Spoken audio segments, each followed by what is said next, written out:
Hey everyone, and welcome to another video where I'm going to be talking about how you can fix your conversions. This is for people that are having too many conversions come into their ads account.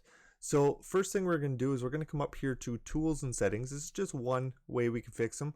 So this may be your problem, it may not be. And come up here to conversions.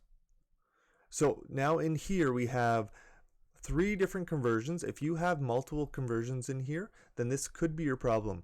If you've had an application install the conversions for you, such as something from Shopify, a lot of times when you have the Shopify e-commerce store, you'll get an application to set up your feed. It will also set up your different conversions. And this could be where you're getting the problem.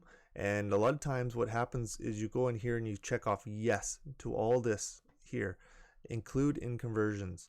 Now, you don't want to have all these checked off because what will happen is they'll all go into your conversions and you'll make a big mess of your ROAS and your conversions. So let's get this fixed up here. So come into begin checkout or add to cart or any of the ones that aren't your actual sales. So I have one here called conversion. That is my sales. These are actual sales.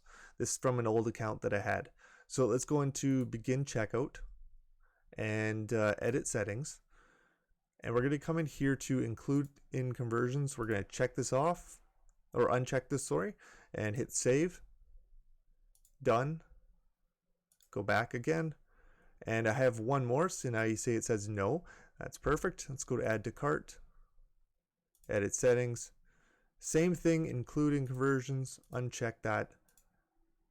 And we'll save that and say done.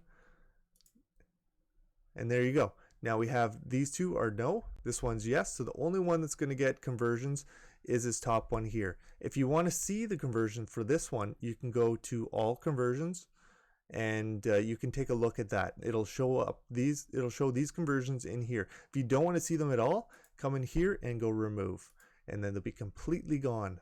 But I like to leave them on. A lot of times I'll do this with analytics, and that's where a lot of times I see the problem is with someone that downloads the conversions from analytics into their Google Ads, and they also have a Google Ads conversion set up on their website, and they have them both on yes. So now they're tracking 2 conversions for every sale.